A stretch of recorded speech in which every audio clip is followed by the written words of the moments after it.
जयराम सरकार ने बनवाया स्कूल, उसे प्राइवेट कंपनियों को सौंपने जा रही सुक्खू सरकार। सरकारी भवन में चलेंगे प्राइवेट स्कूल, तो गरीब बच्चे कहां जाएंगे? शिक्षा विभाग में हुए 6 फैसले, क्या बदल जाएगी हिमाचल की शिक्षा व्यवस्था? साल 1977 राजधानी शिमला के छोटा शिमला स्कूल की 8वीं कक्षा में पढ़ने वाले एक छात्र ने हड़ताल करवाकर पूरे स्कूल को बंद करवा दिया था। आज वही 8वीं का छात्र हिमाचल प्रदेश का मुख्यमंत्री बन चुका है, मगर वो आंदोलन का दौर था। शांता कुमार की सरकार के खिलाफ लोगों में नाराजगी थी। तब सुखविंदर सिंह सुक्खू सिर्फ एक छात्र थे, मगर अब प्रदेश भर की पावर उनके हाथ में है।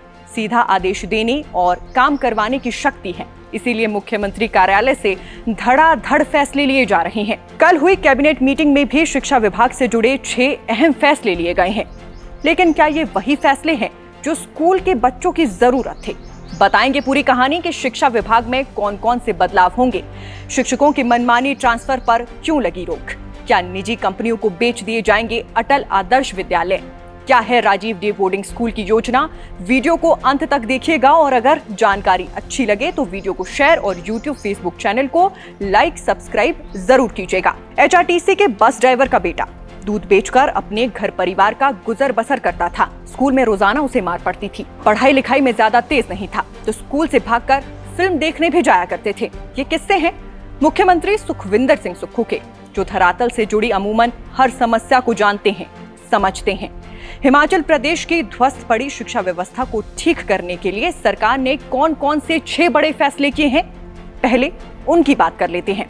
पहला फैसला है कि बीच सत्र में शिक्षकों के तबादलों पर रोक लगा दी गई है। शैक्षणिक स्टाफ सिर्फ साल में एक बार सेशन खत्म होने के बाद ही ट्रांसफर मांग सकेगा, यानी जो टीचर जहां पर है वहीं अपना विषय पूरे साल भर पढ़ाएंगे। दूसरा फैसला है कि स्कूल में प्रिंसिपल से लेकर नीचे तक के सभी टीचर्स को क्लास में जाकर कम से कम एक विषय पढ़ाना अनिवार्य कर दिया गया है। आमतौर पर ऐसा देखा गया है कि प्रिंसिपल या मुख्य अध्यापक बनने के बाद लोग क्लास में जाना बंद कर देते हैं, जो अब से नहीं होगा। इसके बाद आता है तीसरा फैसला। इसके तहत सभी विद्यालयों में राष्ट्रगान के साथ प्रार्थना सभा आयोजित करनी होगी और उच्च एवं वरिष्ठ माध्यमिक विद्यालयों में प्रतिदिन राष्ट्रीय ध्वज फहराया जाएगा। इसी तरह चौथा फैसला है कि सभी स्कूलों में शारीरिक शिक्षा का एक अनिवार्य दैनिक पीरियड होगा और स्वास्थ्य एवं आयुष विभागों के सहयोग से CPR और प्राथमिक उपचार का प्रशिक्षण भी प्रदान किया जाएगा। 5वें फैसले के अनुसार 0 विद्यार्थी संख्या वाले 99 स्कूलों को बंद किया जाएगा। छठा फैसला तो और गजब है। इसके तहत 2 किलोमीटर के दायरे में प्राइमरी स्कूलों और 3 किलोमीटर के दायरे में मिडिल स्कूलों में 5 और इससे कम विद्यार्थी होने पर उन्हें मर्ज कर दिया जाएगा। इसके तहत करीब 460 स्कूल मर्ज होंगे।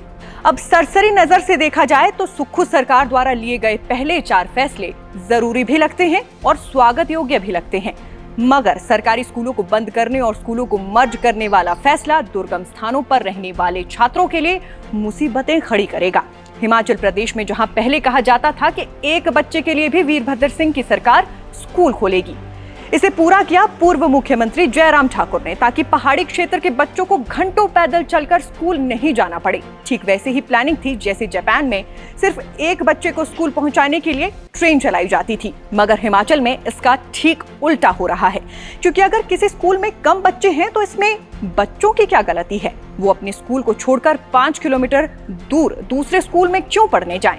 क्या सिर्फ इसीलिए क्योंकि सरकार ने कहा है? और सरकार के पास 2 स्कूल चलाने भर के पैसे नहीं हैं, लेकिन 6 उपचुनाव के लिए पैसे हैं। अब पैसों की बात आ ही गई है तो जयराम सरकार में बने 3 अटल आदर्श विद्यालयों की बात करना भी जरूरी हो जाता है। मंडी जिला के धर्मपुर, ऊना के कुटलैहड़ और मंडी के नाचन में अटल आदर्श विद्यालय के बड़े बड़े कैंपस बनाए गए हैं, मगर अब राज्य का शिक्षा विभाग इन परिसरों को खुद चलाने में असमर्थ दिख रहा है। इसीलिए सरकारी योजना के तहत बने इन भवनों को निजी हाथों में नामी संस्थानों को सौंपा जा रहा है। यानी जो स्कूल क्षेत्र के बच्चों के भले के लिए बनाए गए थे, अब उसे प्राइवेट कंपनियां चलाएंगी और सरकार हिमाचली बच्चों के लिए कुछ सीटें रिजर्व रखवाकर खुद पैसा कमाएगी।